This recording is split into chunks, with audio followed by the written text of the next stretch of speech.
etc. I can do their auto sum and I can drag it there as well. This is the magic of Excel and how you do this. Next, we see that relative and absolute reference. We worked in this as well.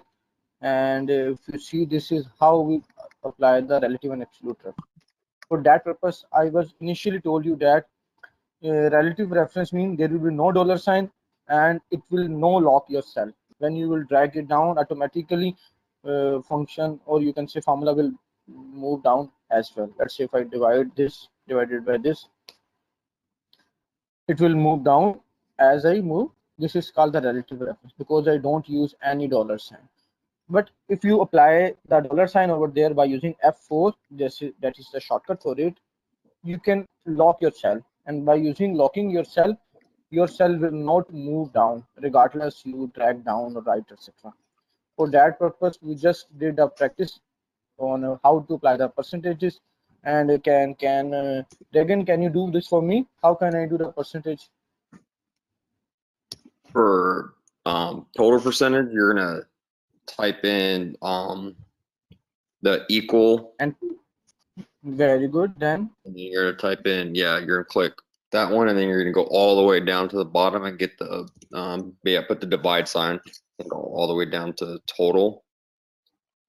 but for that purpose, initially, whenever you want to find the percentage of any individual values, you first need to get the total value. Oh, For yeah, that so you purpose, sum I will go into the total cell, then apply the sum function. And there are multiple ways to get the sum. One, you can apply the function like equal sign sum and select the range.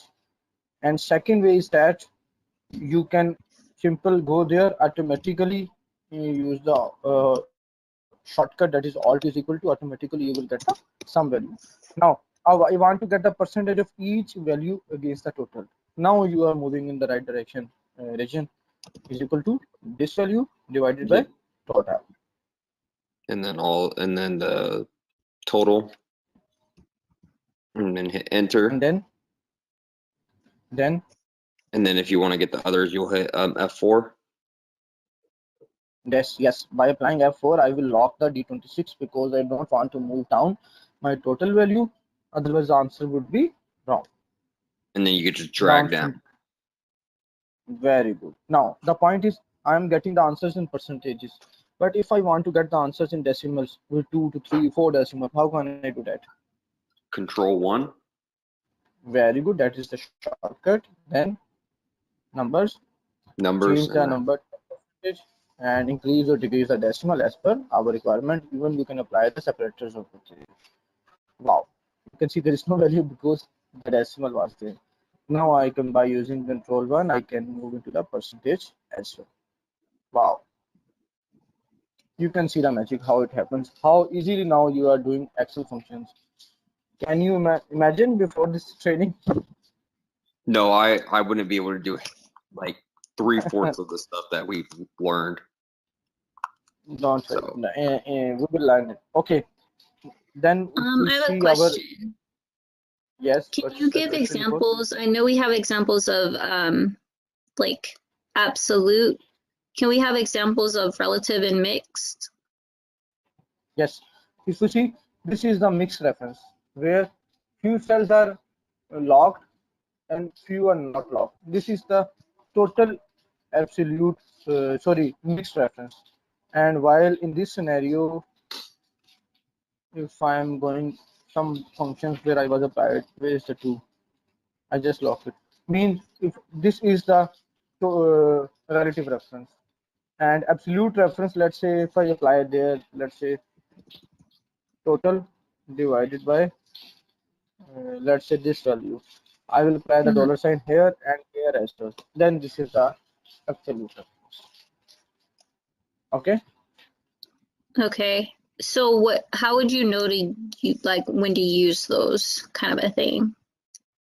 As I told you earlier that I just lock it here because I want to get this value against this, because the total will remain same. Mainly for the locked value.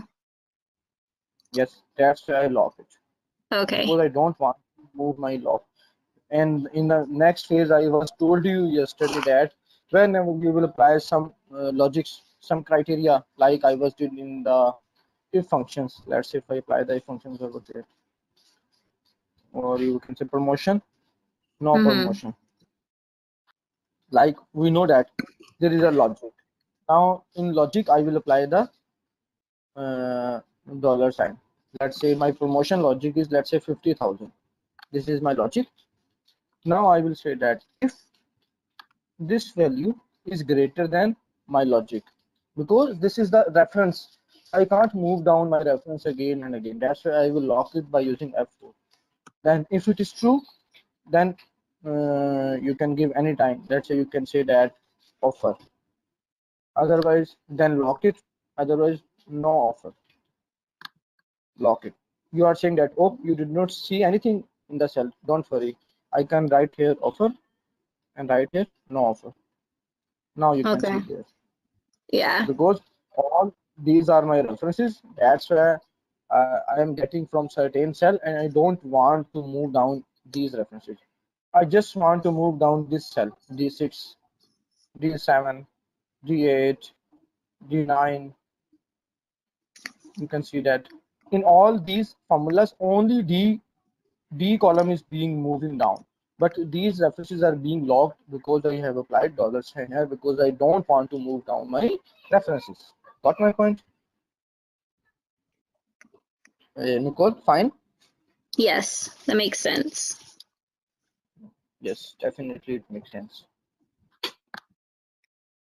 And next we see that we learn how to apply the percentages. We know where to apply the $sign. Then we learn how to apply the proper upper, lower, trim, length, right, left, concatenate, etc. And we can see in our essential formatting file where it is.